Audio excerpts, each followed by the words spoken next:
Hello, everybody. It is Narrative Tarot. I'm here with Uranus, April 2021 tarot reading. So, welcome to the channel, or back to the channel if you are a subscriber. For everybody else, comment, like, subscribe to the channel. Commenting and liking just helps it populate, it gets recommended, things like that. People kind of are like, oh, people are watching this, things like that. And then commenting just builds more engagement. Subscribing keeps you in the loop. I do monthly planet readings. So planet readings are those that are focused in on people who have aspects in their natal chart or aspects in their chart currently due to transits. And so you would need a little bit of knowledge of your natal chart for that. But I do other readings. I do redemption readings. I do spiral readings. That's going to be coming up next. And then the monthlies, of course, book reviews, general talks, things like that. So it's a lot that happens here at the channel. So subscribing just keeps you in the loop. You can tap the notification bell, and that way when I upload, it'll go right to your feed, or with a little bell that I'm uploading and things like that. So that is it. So I usually do two parts to each planet's video. Also, if you have Aquarius in your chart, this will be for you because I have Uranus and Aquarius. Well, I don't have it, I'm sorry, but Uranus and Aquarius, they're the planet sign correspondence. Man, it's just hot in here. It's transitioned to spring, so it's kind of interesting. Man, it's like really hot. But okay, so this is the upper world, lower world reading. Generally, it's upper world, lower world. All of this might be its own single reading, but I read these in pairs, so one upper world, one lower world card, and then they each tend to either be their own story or continuation. Like I said, there's a second part to this. So the first, I'm using the Voyager Tarot. If you're interested, you can check it out on eBay, maybe Amazon, but I think it may be out of print. Okay, so upper world, we have Six of Cups, sorrow. And then we have Five of Wands, reverse, oppression. This is what it looks like upright. So maybe there is a sorrow that the oppression is ending. Maybe there's a sorrow that your perceived oppression is ending, because maybe you have to stand on your own 2 feet now. And there's just this idea maybe that you don't like that. So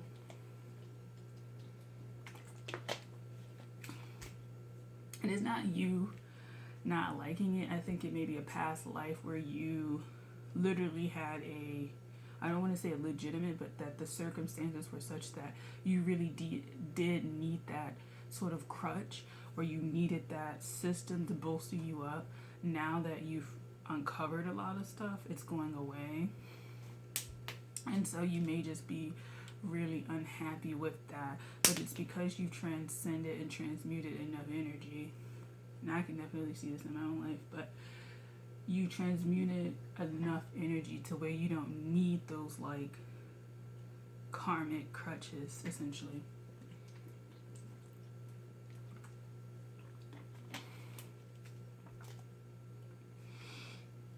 But you don't like it. You don't like that.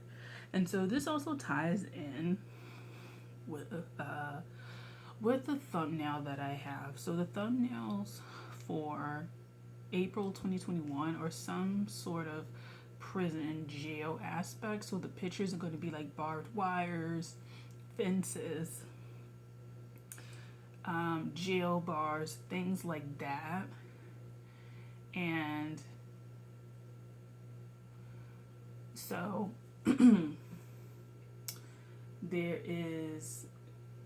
there's this breaking out of prison kind of mentality. Not necessarily you're in a prison, you're breaking out, but it's a prison mentality that's keeping you blocked, but it's because it's old energy.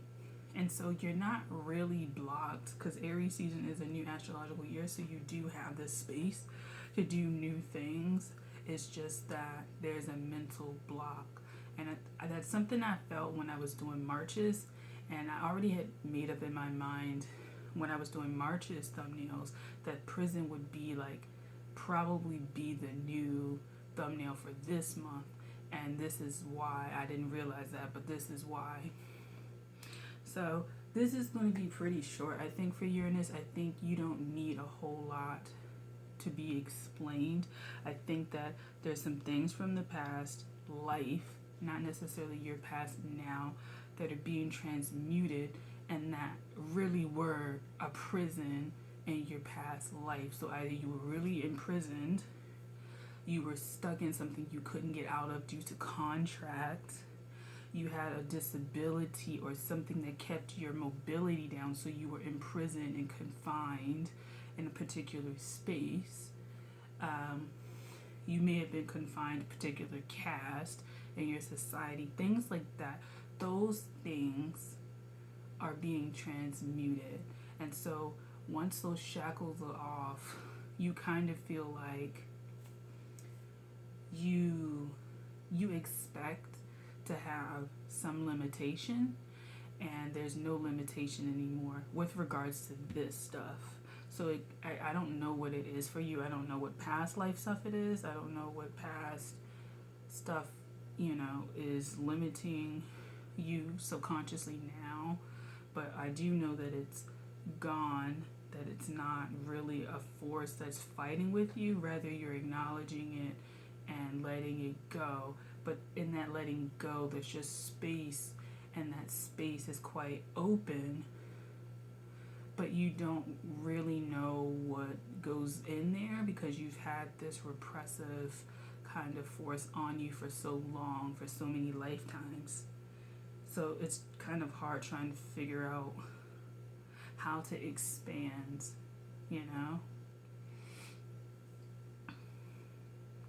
So it's a figuring out the expansion, not necessarily like, oh, I want to be a victim. That's not what it is. It's you literally have had a life cycle where life cycles, plural, that cemented this.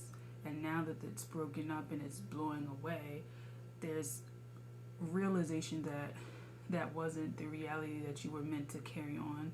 Maybe you carried it on too long, but that wasn't the reality that you were meant to carry. And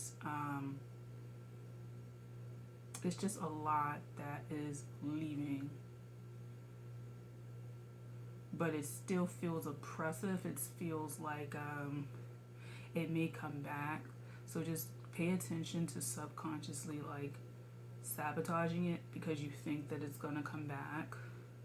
Because Uranus does talk about unexpected things. And so it may not be in your life. It may be shown outside of you. So maybe one of the things you need to realize is that the oppression that you have experienced in previous lives, it may show up in other people's lives that are close to you or in the collective. So you might see this issue in the news. That issue that you get is going to more likely than not trigger you. Is probably what you have transmitted and transmuted and been able to deal with on a personal level, and now you're seeing it reverb out into the collective, and you see it, and it's meant to show you what you have learned. It's not your head of the game, your head of the pack. It's meant to show back to you that this is the issue that was holding you back, and this is the issue that's been resolved. So it just might be like weird things,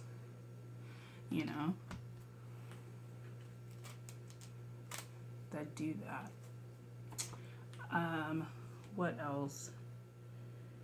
Yeah, it's time for you to not be oppressed and move forward.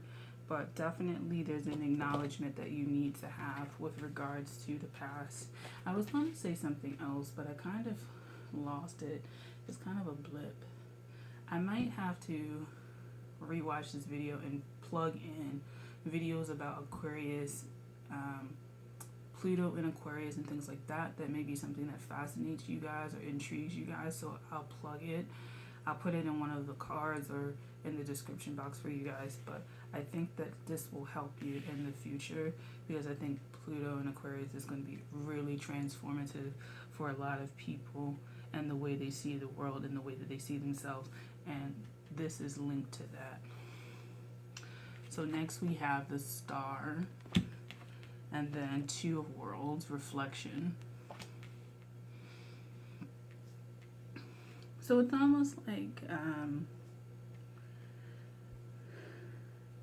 not gonna be like, woo, child, together, but like, it's almost like once you, I don't know if this carries on or not, but it could be you, it could be a guide, it could be a celestial being, I don't know.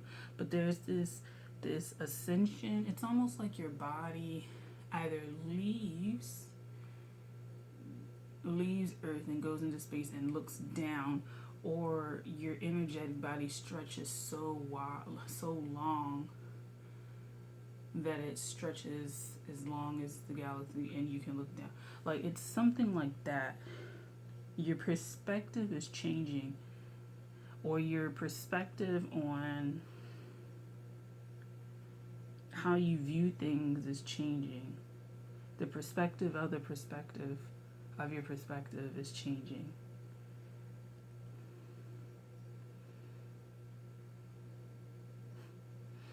So you might need to think about space. I was in my massage class today, and my instructor was talking about eyes and recording and things like that.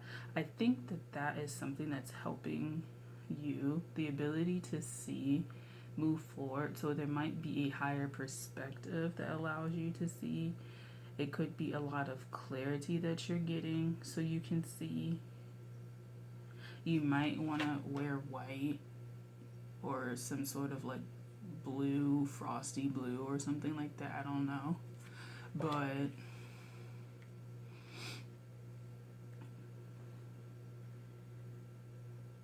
it might help.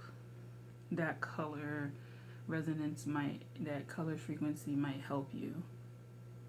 So even if you use, selenite might be a good one for you. I'm not going to say moonstone, but I think stones, gems, crystals that are quite light and quite related to extraterrestrial kind of things, or clearing out old perceptions, will be really important for you. Oddly enough, we were talking about crystals in my massage class too, yesterday or Tuesday. But it seems like these perspectives are going to help you. It's like these perspectives are going to help you see. So you might end up being someone who can see multiple perspectives in a situation, multiple perspectives in your relationships, and it'll make you a better person. It's not that you're empathic, it's just that mentally it's like you become panoptic essentially, and pan-mental, I guess, if you want to say. It's almost like the splitting of the mind into several minds. It's like, it's not shape-shifting in that this becomes a personality that is displayed to other people, but this becomes a very panoptic, pan-mental thing that you do on your own to analyze situations. Be wary of paranoia, but the cool thing about that is that you can calculate things rapidly. You can calculate things that you don't have perspectives on, because you can tap into that perspective. So even if something's quite foreign to you, you can tap into the perspective of that thing, which is very far away. It's an extension with the Star. I think these things are really far away. You might feel really tired after doing things like this, but to have a panoptic view all the time. The thing about that is there's positives and then there's like detractors. The positive is that you can see a lot of perspectives, you can be with a lot of people, converse with a lot of people, know a lot of stuff, do things like that, and be very interdisciplinary and very mercurial, not necessarily in a manipulative way when you need to be, but just you're dynamic as a person. The detracting part is that used to gain upper hands, to be manipulative and things like that, displays insecurity or displays a controlling attitude or displays a paranoia that works against the higher perspective.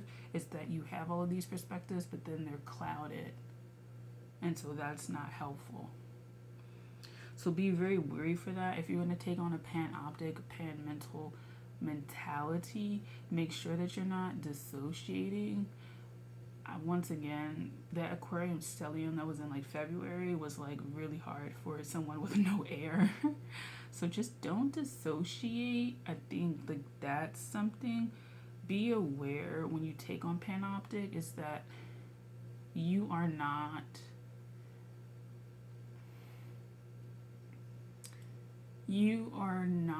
this is also where you lose your boundaries, and this is leading into this card reflection and leading into Piscean nature, is that you are not the object that you are panoptic like observing. You are an observer of that object,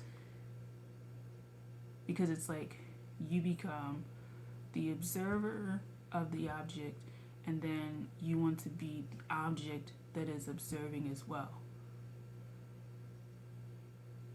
So not only are you trying to cover all your bases of seeing every side of things that you can put forth in your own mind, like I said, the good part is when you're doing this, viewing the object, looking back at you, their perspective, it helps you to be a better communicator. But the issue is that you attempt to like not take over that object's point of view, but you try to embody it to a point that isn't healthy for you, and there's no boundary with that.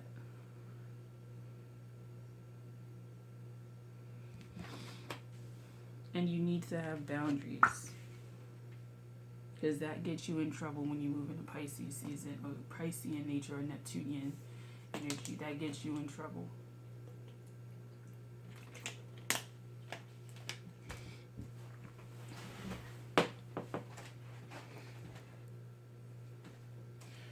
So you can be panoptic as far as being dynamic and understanding people's opinions and thoughts.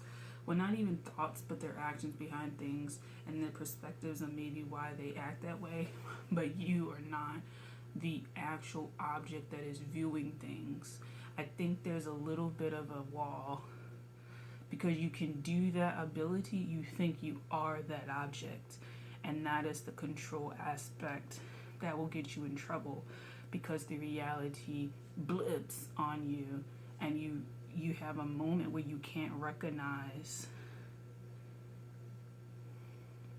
that you are not that object, and you cannot control that object. Do you get it? Okay. So that's what that's about. Aquarius always makes me use my mind. Okay, this is the second part of the Aquarius reading. I know these things can get really abstract, but it's kind of like I can't help it, like, and every reading is like different. Some of them are more chill, and some of them are just like, yeah, like you really need to have like this really serious conversation. Excuse me. But Aquarius, you just might be thinking of a lot of stuff, you know? It's not your season anymore, but it's a compatible season in that it's fire. And then when it transitions, it'll go back to that maybe harder aspect for you to get and understand.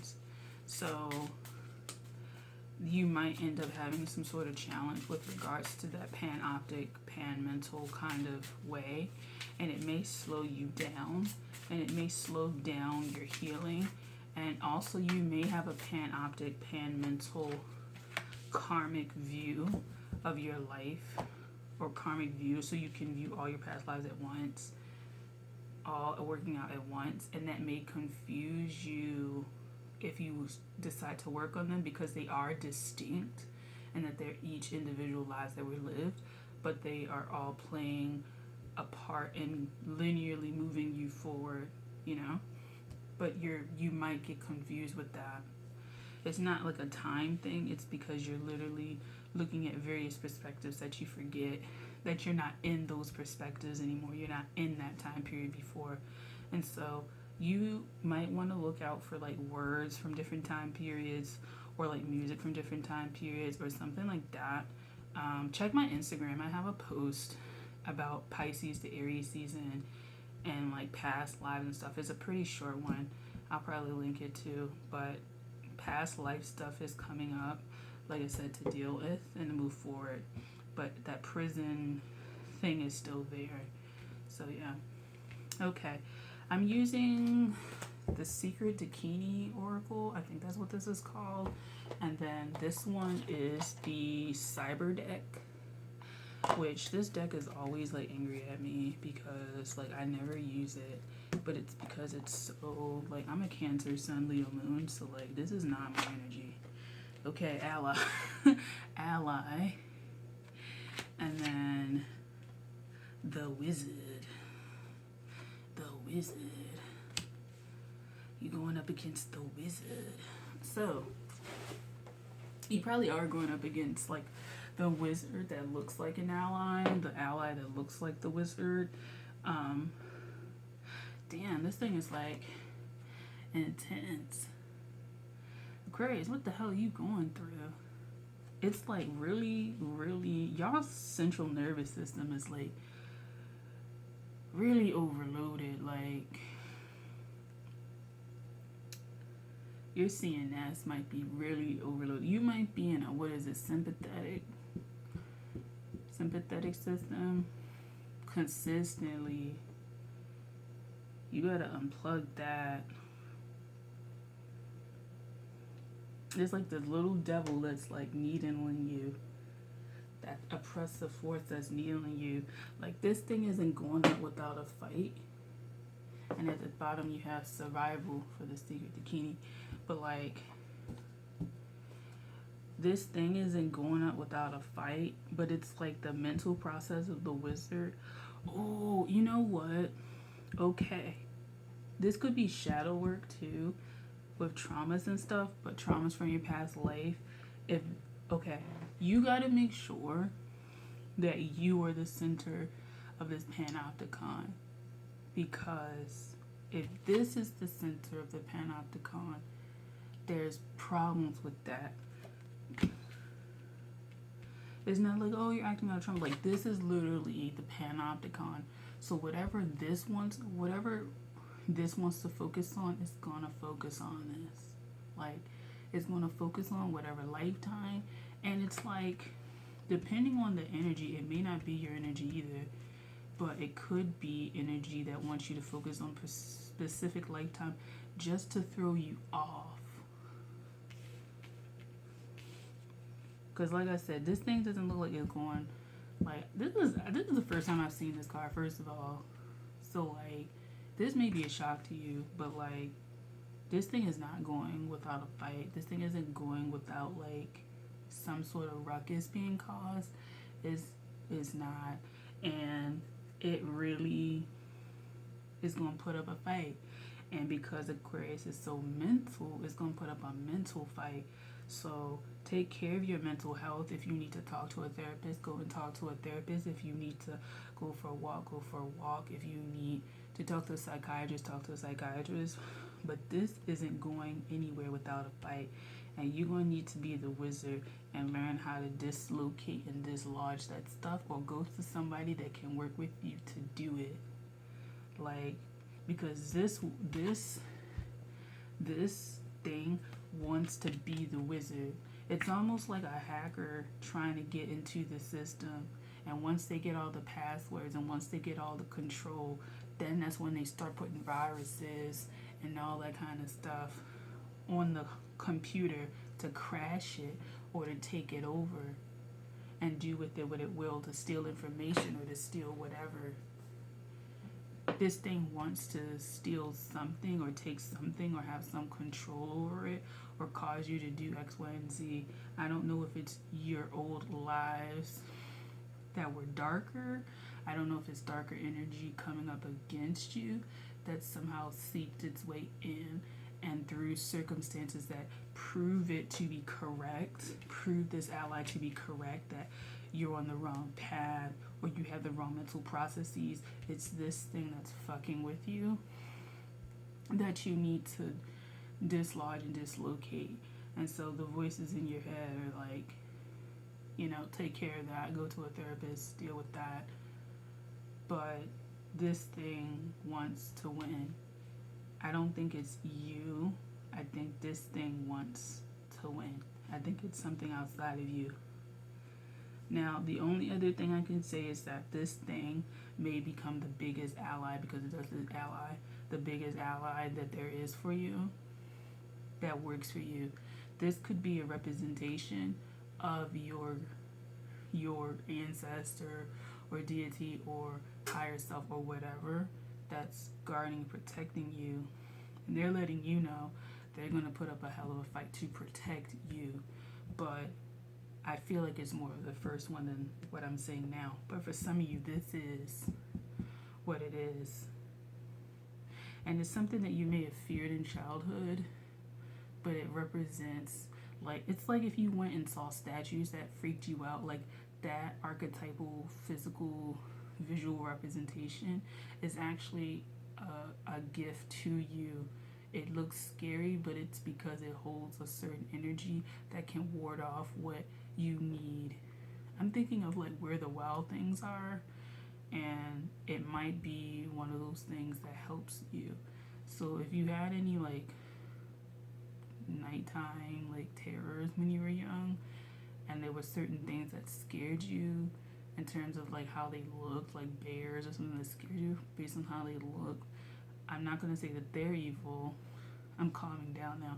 I'm not going to say that they're evil, but I'm going to say that they're visual representations of guides that maybe on the surface look quite intimidating, but actually are not going to be intimidating to you. They're going to be intimidating to the energies around you that would rather see you destroyed or see you go off on the wrong path. And so they're fighting for you. Alright, thank you for watching Uranus, Aquarius for April 2021. I hope that you enjoyed this. I hope that you gained something. Comment, like, subscribe, like I said before. And I'll see you in the next monthly or one of the next videos. Thanks.